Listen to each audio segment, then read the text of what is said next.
Hello family, friends, fans and other wonders, and welcome to my review of Fountain of Youth.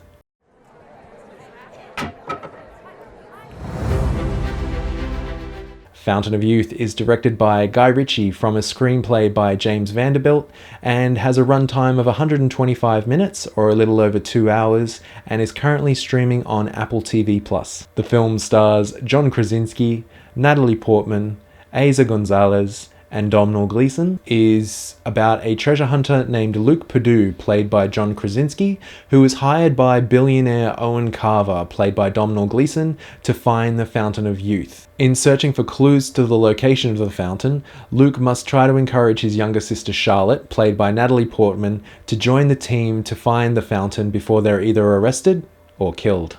Fountain of Youth is probably one of those films that's going to be compared to National Treasure, as it is a action-adventure treasure hunting type of movie, and I really loved the first 45 minutes, probably first half of the movie. It's the second half of the movie I think that sort of slows down a little bit. There's a lot of higher octane sequences in the very beginning of the film that sort of go back to back to back, and I was in for the thrill, the ride. It was fantastic, and I was questioning whether or not the rest of the film could sort of keep up the pace or the thrill of it, and it's the second half of the film that sort of just let it down a little bit for me, and it just couldn't keep up that same thrill that the first half of the film gave me. And the ending I thought was a little bit out there as well. With regards to, if I was again comparing it to National Treasure, I felt that this movie was more National Treasure Book of Secrets, the second National Treasure film, and I wanted it to be more like the first National Treasure film, that although both of them are a little bit outlandish at times, the first movie tended to feel a little bit more grounded and a little bit more real than some of the other aspects that the sequel brought. I really enjoyed watching John Krasinski and Natalie Portman's brother-sister dynamic. I thought the two really played well off each other, and John Krasinski's just about great in everything that I've seen him in, regardless of what you've got to say about his Reed Richards in Doctor Strange and the Multiverse of Madness. I still enjoy watching John Krasinski. I like a lot of the action set pieces, particularly the ones that take place in sort of the first half of the film. And as I said, it sort of slows down a little bit through the second half, and then the ending gets out there a little bit as well, and it sort of loses a little bit of steam for me, particularly into the third act.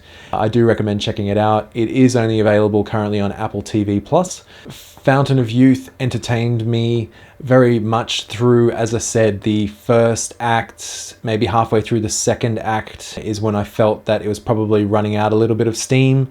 Things started to slow down, and of course I understand you've got to have story development and character development and things like that, but going from sort of action set piece to action set piece to action set piece, all within like the first sort of 45 minutes, hour of the film, really moved it along. It was thrilling, and there was sort of a chase element to it, sort of a cat and mouse type thing to it. And although they tried to keep that going through the whole film, it sort of just drifted off a little bit.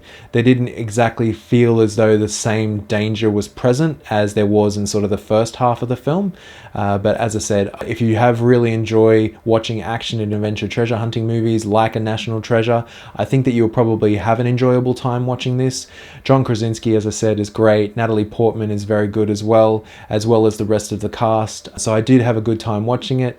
On an entertainment scale for me, I would give Fountain of Youth a 3 out of 5.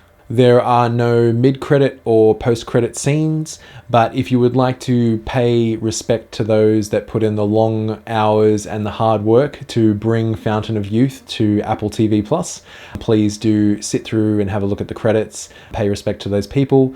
But otherwise, if you needed to go to the toilet or something like that, you are welcome to turn the movie off once the credits start rolling. My overall rating for Fountain of Youth is a 6 out of 10. I really had a good time through the first half of the film. The thrilling action sequences that were sort of back to back to back really kept the momentum of the movie moving, and it didn't weigh it down too much. I do understand that you've obviously got to slow down and do some story building and character building and plot and things like that. So obviously you can't sort of have action set piece after action set piece without having to actually develop some of the characters to a degree to actually get us to like them or, you know, root for them to find whatever treasure it is that they are looking for, and in this case looking for the Fountain of Youth. It's just the second half of the film slowed down a little bit too much for me, and the ending was just a little bit too far out there for me for a movie up until that point. Felt relatively grounded. A lot of people will probably enjoy it still, and as I said, if you do enjoy your action adventure treasure hunting films, your National Treasures, your Uncharted films, if you've enjoyed those, you probably will have a good time with Fountain of Youth. If you didn't really enjoy Uncharted or National Treasure, you probably won't enjoy this very much. So for me, my overall score for Fountain of Youth is a 6 out of 10. Thank you for watching my review of Fountain of Youth. Please let me know down in the comments section below if you've seen Fountain of Youth on Apple TV Plus, or let me know what your favorite action adventure treasure hunting movie is. But if you've also got any other recommendations, don't make me wonder. Leave a comment down under. Also remember to click that like, subscribe, and hit that notification bell so you don't miss out on any of my new videos.